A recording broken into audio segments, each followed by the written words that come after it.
What's up, Mandy? I'm a little bored. Want to play a game? Just a simple quiz. So this was said about a famous person. Do you know that he does not eat meat because of his general attitude toward life and his love for the world of animals? He is an ardent opponent of any torture of animals, thus fulfilling his role as the savior of animals. Who does the quote refer to as the savior of animals? Mahatma Gandhi? Piers Morgan? Earthling Ed? Or Adolf Hitler? It's Gandhi, isn't it?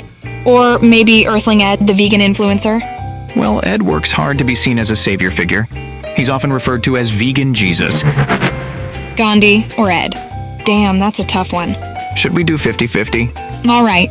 Computer, take away 2 incorrect answers. Oh, then it's easy. The correct answer is Earthling Ed. He is the savior of animals. Sorry, Mandy, you didn't win this time. The correct answer is Adolf Hitler. What? These words appeared in a pro-Nazi children's magazine. Really? If this quote was on Ed's social media, his flock wouldn't even notice that they're liking one of the biggest mass murderers in history. That was fun. But I was wondering, why would this magazine write such things about Hitler? Was he a vegan? Almost. His doctor, personal secretaries, cooks, and his food taster all attested that he ate mostly vegetarian in his final years. Recently, a group of French scientists analyzed Hitler's dental plaque and found numerous plant-based food particles, but no traces of meat consumption. Anyway, there are reports that he loved the occasional liver dumpling in his soup, so he was probably a chegan, as they call it nowadays. A what? A cheating vegan.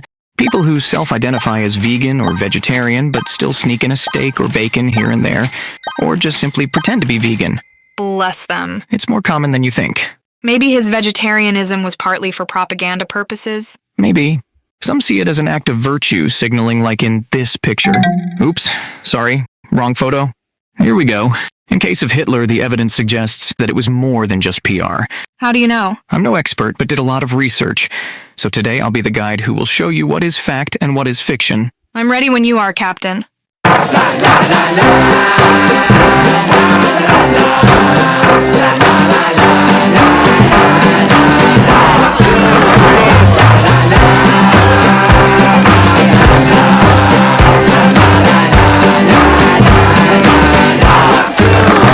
So, Hitler generally felt disgust about flesh eaters, saying things like they eat corpses, and referred to meat broth as corpse tea. Pretty much what PETA would say today. In his table talks, a collection of his private conversations, Hitler often brought up his vegetarianism. He said, "There is one thing I can predict to eaters of meat.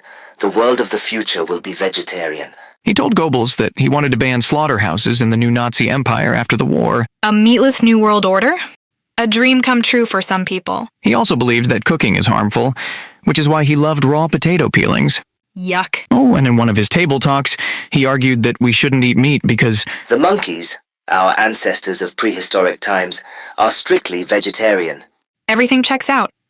If he was alive today, he would probably be running a raw food vegan YouTube channel, pushing the nonsense that humans are herbivores. apparently he had some weird ideas about the diet of dogs, too. In many ways, my sheepdog Blondie is a vegetarian.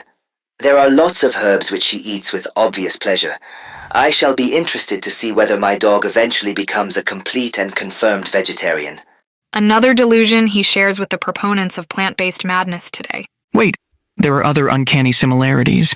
Besides claiming that vegetarian is the natural diet of humans, he was also concerned with animal cruelty and suffering, just like modern-day ethical vegans. What a noble man. He often described slaughterhouses in graphic detail to his dinner guests, accusing them with moral hypocrisy, saying that They can't face doing certain horrible things themselves, but they enjoy the benefits without a pang of conscience. Wow, where did I hear this before? We live in a society where there's this moral hypocrisy, where people who claim to be animal lovers are paying for pigs and cows and chicken and fish and sheep to have their throats cut and to be killed for no necessary reason. When great minds come together...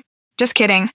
On this channel, we love Edward, don't we, Jake? Of course, we're just revising some facts from history.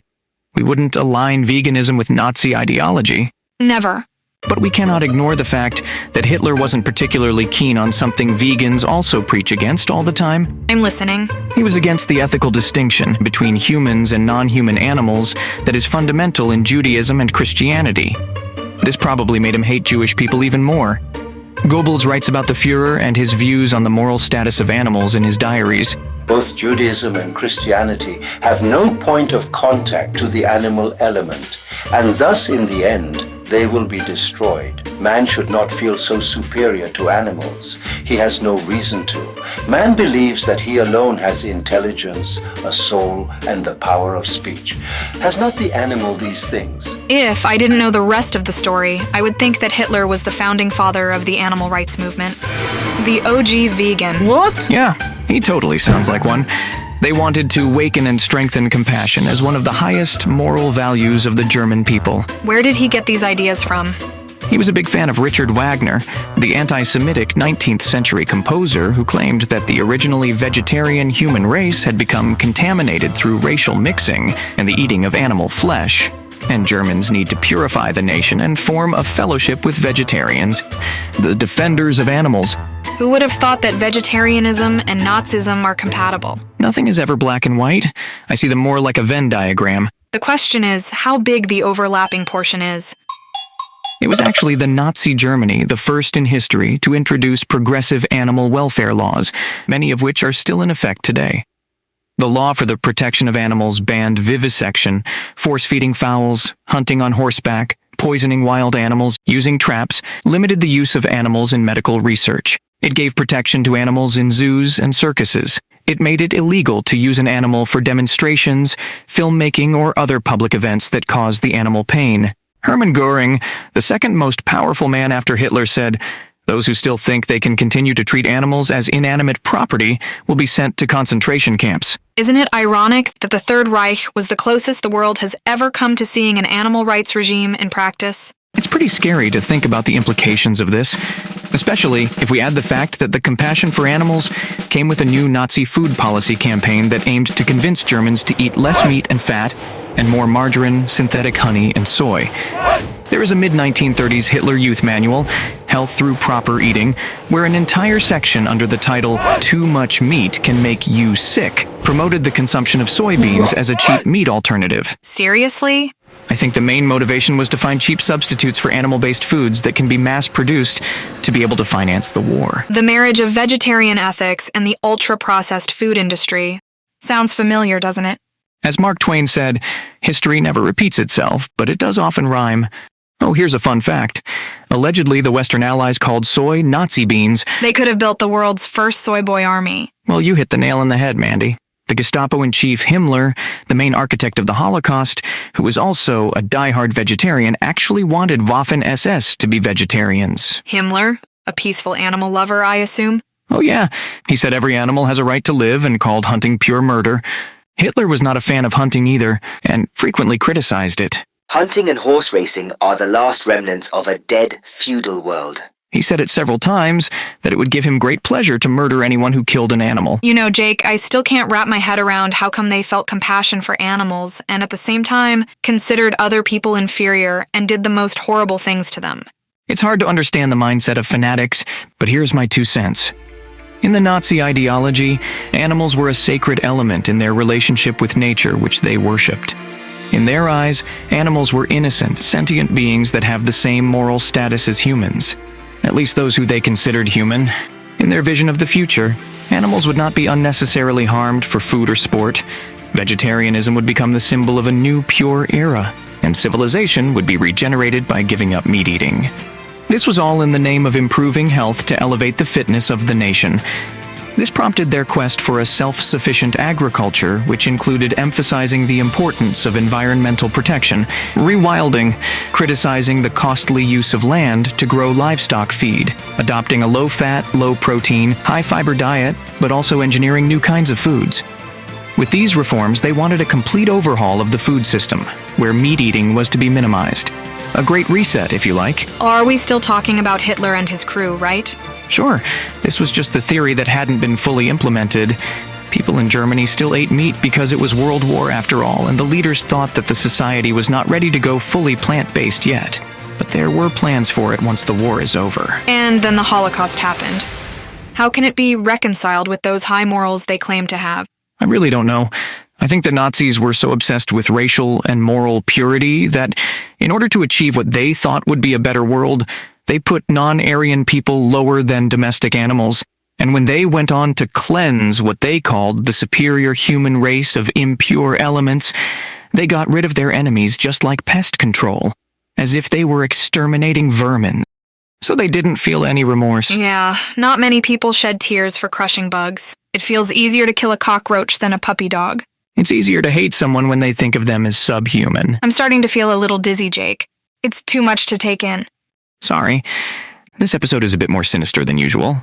Anyway, Hitler was not the only one having a weird compassion for animals and a total lack of care towards the value of human life at the same time. Yeah, but there are many mass murderers, bullies, and mentally disturbed people in Team Omnivore too. Just because Hitler and the Nazis laid the foundations for animal rights, it doesn't mean that you automatically turn into a psychopath when you give up meat.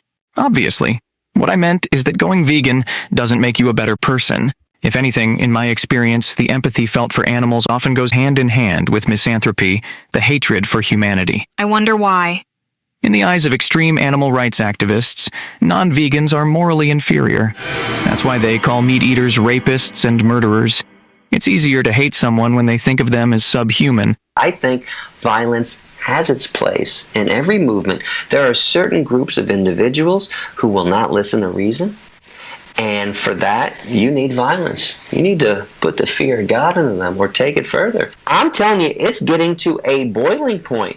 It's going to be in the very near future that somebody busts into a slaughterhouse or a vivisection lab with guns and they tell the slaughterhouse workers, you take those knives off those pigs' throats right now or I'm going to shoot you. We're the defenders. You might want to call it violence, but hey, you're bringing it on yourself. Gary Yourofsky actually assaulted a reporter over there, pulled off his mic, stormed off of a TV interview when someone used the argument Hitler was vegetarian. The fuck is wrong with everybody? Animals are being killed and I'm being raped over the goddamn coals? Human rights activists actually travel to the Gaza Strip to build chicken coops. So who's the real prisoner? Who's the real victim? Who's got it bad? I would never go to jail, nor give up my freedom or my life for any human rights cause because we are monsters. One struggle, one fight, animal liberation. Fuck human rights. So much compassion. Is it possible that Gary is the OG vegan? He totally sounds like one. People who defend him say that all Gary Yourofsky does is give lectures. But we know a guy with a funny mustache from history who was also just a public speaker. By the way, Gary's one of the most influential vegan activists of all time. Because Gary Yourofsky is a major influence in my animal rights activism. One of the most amazing animal rights advocates who has ever existed. The most, I would say. Gary is... No one has really got out there like Gary got out there. So one of my heroes, Gary Yourofsky, I'd really love to meet him actually, but... The light's shining down on me from the heavens. Is that the vegan gods? Is that Gary Yourofsky? The movement has grown so exponentially. Now, there used to be one Gary Yourofsky, now there's 10,000. Gary Yourofsky. Gary. Remember Gary? What would Gary say? I'll tell you what Gary would say. This is a collection of quotes from him, the shining light from the vegan gods. The time has come to forcibly free animals from their captors, even if that means injuring or killing someone in the process.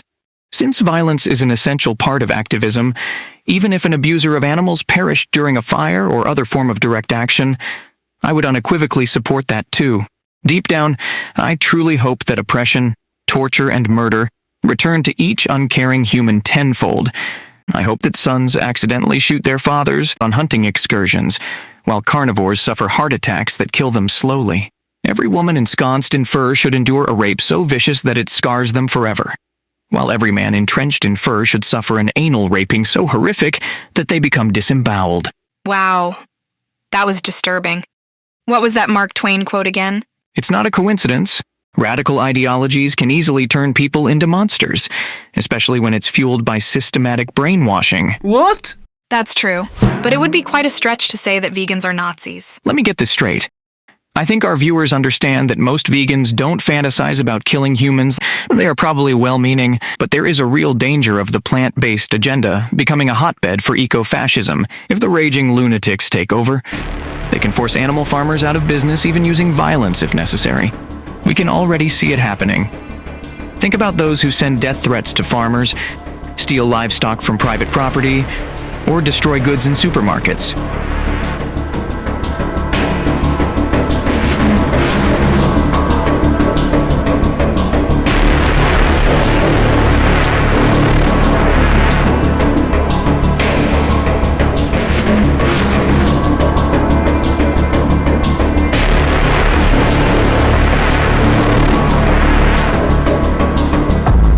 It's a very toxic mentality.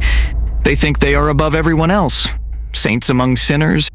They even have a go at vegetarians. If you're a vegetarian and you care about animals, you should be vegan. It is your moral obligation to be vegan. It's the only way that you can align your morals with your actions and live a lifestyle that truly aligns with your core values. Vegetarians still exploit and kill innocent animals. Vegetarianism isn't enough because the dairy and egg industries are no different. In fact, I'd argue that they're even worse. I was a vegetarian for 31 years before I became vegan.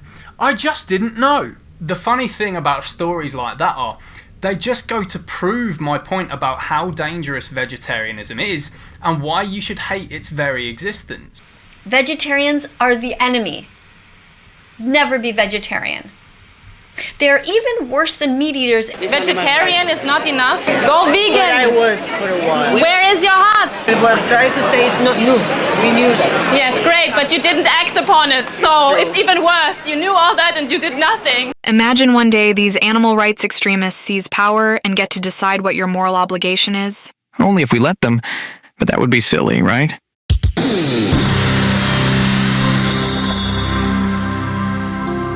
We've come to the end of the show, Mandy, but the best is yet to come. The best? You betcha. I think I've actually found the OG vegan, the God-level compassion. Shall we? I'm ready when you are, Captain. And because of all the suffering that is going on right now and will continue to go on for a long, long time, I would, to prevent that suffering, for all those individuals who will be forced into existence to suffer and die, I would delete, all humans, or preferably the entire universe, to prevent them all from being, forced into that life of suffering and death.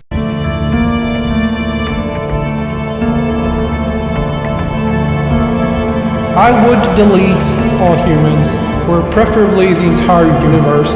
I would delete all humans, or preferably the entire universe. I would delete all humans, or preferably the entire universe. I would delete all humans, or preferably the entire universe. I would delete all humans, or preferably the entire universe.